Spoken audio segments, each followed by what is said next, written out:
दिनै बेलासे 4 रिंगायाव आम्बागाव डाइट गेलेग्रा फोथाराव 6 बोसोरनिफ्राय 18 बोसोर बैसोनि उन्दै उन्दै गथ'फोरनि फुटबल फोरोंथाय बादा बेखेवदों। आम्बागाव क्लाब, आम्बागाव दखरा एबसु, आम्बागाव प्राइमारि बर' थुनलाइ आफाद आरो कचार टिंकु बाग्लारिनि खौसेयै नाजानायजों आम्बागाव ओनसोलाव गेलेनाय बिथिङाव गोदान जावरिखांनाय लाबोनो गोसो गुदुङै हाबाफारि लानायखौ नुनो मोननाय जादों। फुटबल कोचिं सेन्टार बेखेवनाय हाबाफारिखौ दैदेनो आम्बागाव क्लाबनि गाहाय नेहाथारि बिश्वजित राभा बिथाङा। हाबाफारियाव आम्बागाव दखरा एबसुनि बारग' आफादगिरि बिमल बसुमतारी, आम्बागाव प्राइमारि बर' थुनलाइ आफादनि आफादगिरि भबेन स्वर्गियारी, उदालगुरि जिल्ला बर' थुनलाइ आफादनि बारग' लेङाइ आफादगिरि निकलसन खाख्लारि, कचार टिंकु बाग्लारिजों लोगोसे सा 50 सोलोंसाफोरखौ बाहागो लानाय नुनो मोन्दों। आम्बागाव दखरा दुलाराय बर' फरायसा आफाद आरो आम्बागाव क्लाब बे मोननै फसंथाननि लोगोसे कच टिंकु बाग्लारि बिथांनि नाजानायाव दिनै 25 मार्च 2025 बे गोथार सानावहाय जोङो नैबे आम्बागाव साखाथियाव थानाय आम्बागाव डाइट जि गेलेग्रा फोथार बावहाय जोङो उन्दै उन्दै जोंनि इयुन जोलै फंबाय बिथांमोननि थाखाय गेलेनाय स्पेसियेलि फुटबलनि थाखाय कच होनायनि जि गोथार हाबाफारि बेखौ जोङो बेखेवदों। बावहाय आम्बागाव गुदि बर' थुनलाइ आफादजों लोगोसे गुबुन गुबुन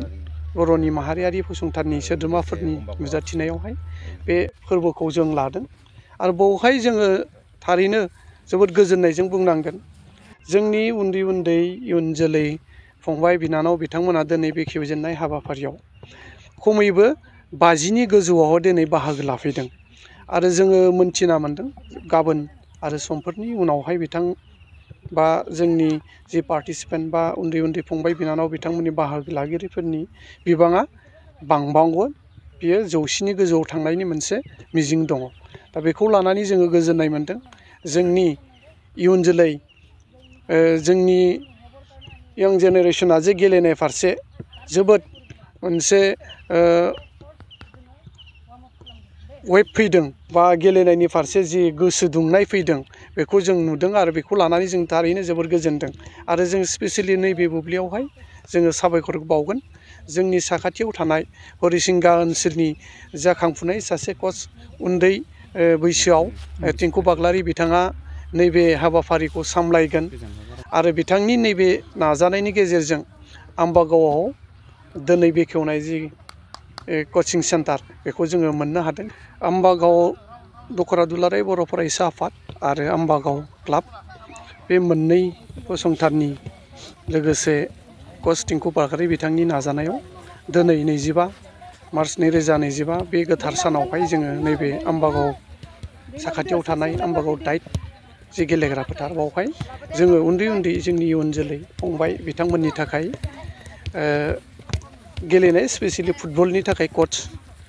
होनायनि जि गोथार हाबाफारि बेखौ जोङो बेखेवदों। बावहाय आम्बागाव गुदि बर' थुनलाइ आफादजों लोगोसे गुबुन गुबुन बर'नि माहारियारि फसंथाननि सोद्रोमाफोरनि नुजाथिनायावहाय बे फोरबोखौ जों लादों आरो बावहाय जोङो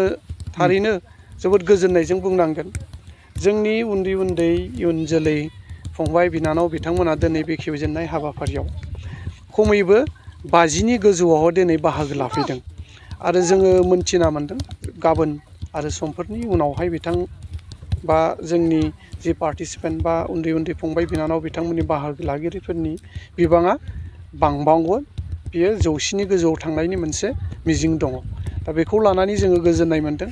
जोंनि इयुन जोलै जोंनि यां जेनेरेसना जे गेलेनाय फारसे जोबोद मोनसे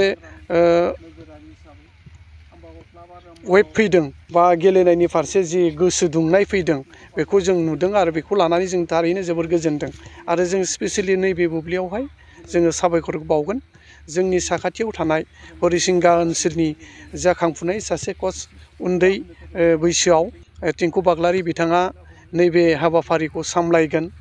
आरो बिथांनि नैबे नाजानायनि गेजेरजों आम्बागावआव